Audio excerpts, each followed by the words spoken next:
Everyone, जय Jagannath. I welcome you all to the channel. आज मैं आपको मेरे साथ ले जाने वाली हूँ पुरी से 23 किलोमीटर दूर ब्रह्मगिरी में स्थित श्री अलारनाथ जी के मंदिर में। यह मंदिर भगवान विष्णु को समर्पित एक वैष्णव पीठ है। क्या है इसकी कहानी, चलिए सफ़र के दौरान बताती हूँ। तो अब आप देख सकते हैं कि हम निकल गए हैं भुवनेश्वर से, जहाँ से कि मैं हूँ। भुवनेश्वर से पुरी जाने के लिए आपको कई रास्ते मिल जाएंगे, पर बाईपास रोड एक ऐसा रास्ता है जो सीधे रास्ते आपको पुरी के चौखट पर पहुँचा देता है और आपको पूरे रास्ते जगन्नाथ जी की वाइब्स मिलती रहती है। ये रही मेरी मम्मी और उनकी दोस्त जो हमें इस ट्रिप पर अकम्पनी कर रही हैं। और ये आप देख सकते हैं ब्रिज जो दया नदी के ऊपर है। बारिश का मौसम होने की वजह से नदी में अभी पानी किनारे लग रही है। यहीं से अगर आप राइट ले लें तो आपको धौली शांति स्तूप का रास्ता भी मिल जाएगा।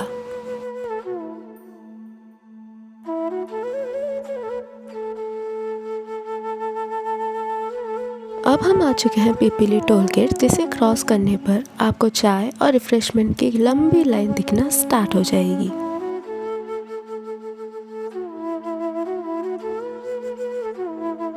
अब इस जगह को कोई इंट्रोडक्शन की कोई ज़रूरत ही नहीं। आई होप आप सब इस जगह से अच्छे से वाकिफ़ होंगे। The infamous welcome to Puri gate. रास्ते भर आपको काफ़ी अच्छी ग्रीनरी दिख जाएगी जो आपके पूरे ट्रिप के वाइब को कायम रखेगी। नेचर और राइडिंग लवर्स के लिए तो ये रास्ता हेवन से कम नहीं। कार में एक अच्छी सी ट्रिप और एक सूदिंग सी म्यूज़िक और इस तरह के मौसम में आपको और किसी चीज़ की कोई कमी महसूस ही नहीं होने देगी।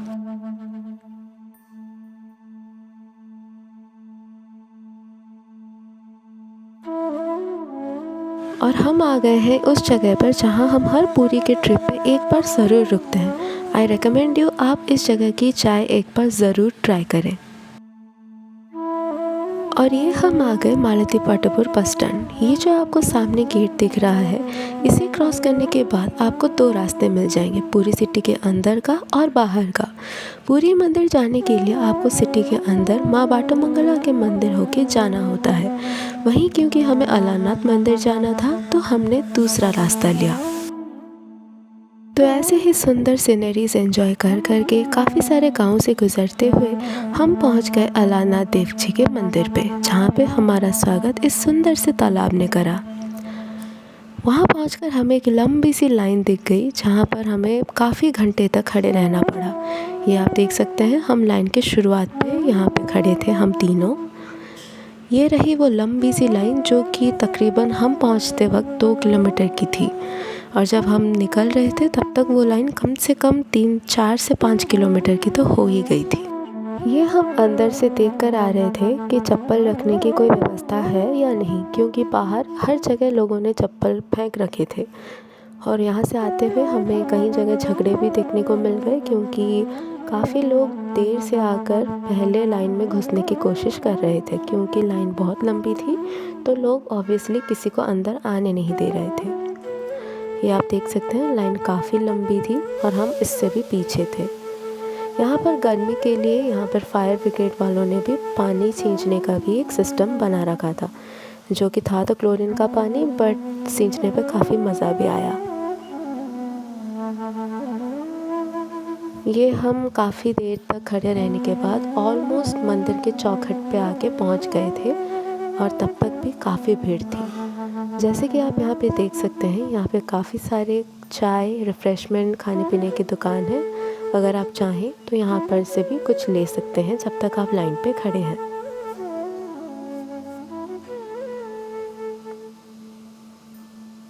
लाइन पे खड़े रहते हमें ये महिला मिल गई जो कि एक डिजिटल स्लेट पे कुछ नंबर्स इससे पहले अपना नाम लिख रही थी, जिसे देखकर ये पता चला कि लर्निंग के लिए कोई एज की ज़रूरत नहीं होती, बस इच्छा रहने की ज़रूरत होती है।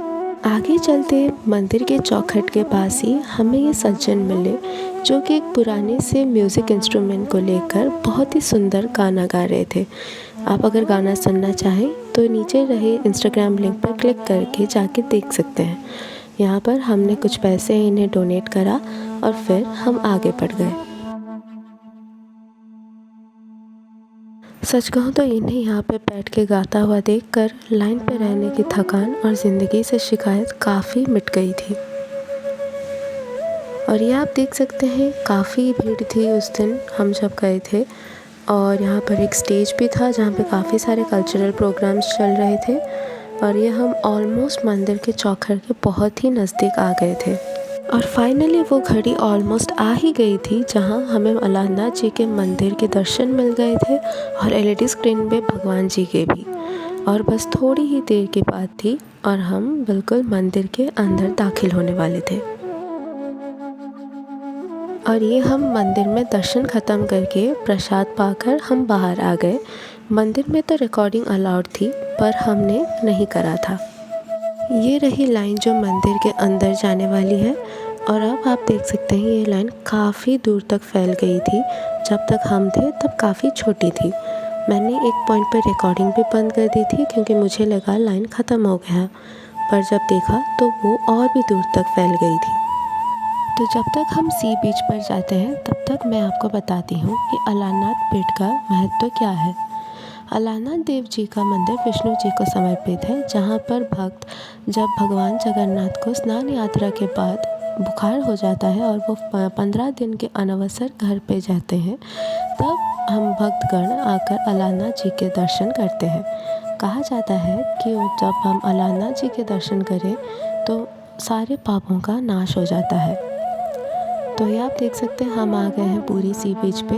ये एक प्राइवेट बीच के करीब था तो काफ़ी लोग कम थे, और यहाँ पर एक शूटिंग भी चल रही थी जिसका क्लिप आपको थोड़ी देर बाद देखने मिल जाएगा।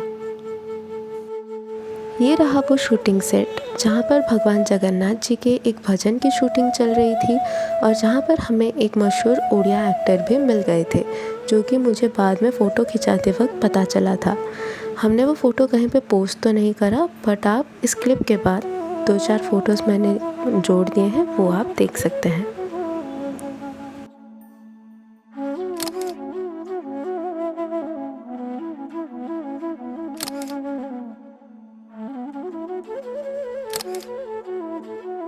तो बीच से निकलते निकलते हमें शाम हो गई थी और हम सीधे निकल पड़े माँ बाटामंगला मंदिर की तरफ, जहाँ हमें माता के आरती के भी दर्शन मिल गए। माता के दर्शन ख़त्म करते करते हमें शाम के 7:30 बज गए थे और हम निकल पड़े घर की तरफ, यानी भुवनेश्वर की तरफ। तो ये थी हमारी छोटी सी ट्रिप भुवनेश्वर से अलारनाथ की। कैसे लगे आपको कमेंट सेक्शन में ज़रूर बताइएगा। Thank you.